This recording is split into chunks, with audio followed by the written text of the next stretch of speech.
Dur bu videoyu geçirme. Sana öğren gol ayçaq saatlarım var.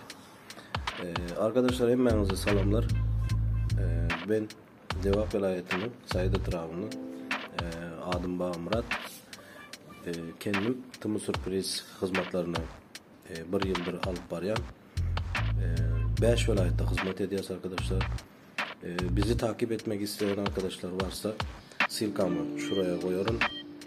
Bizi hem TikTok'tan hem YouTube'dan, Instagram'dan her yerden tımı sürpriz yazdığınızda arkadaşlar şuraya fotoğrafını koyacağım. İzleyip bilirsinizler, görüp bilirsinizler.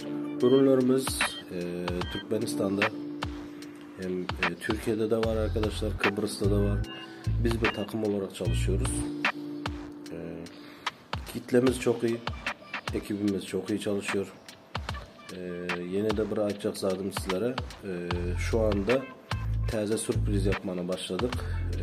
Konsept olarak yapıyoruz sürprizlerimizi.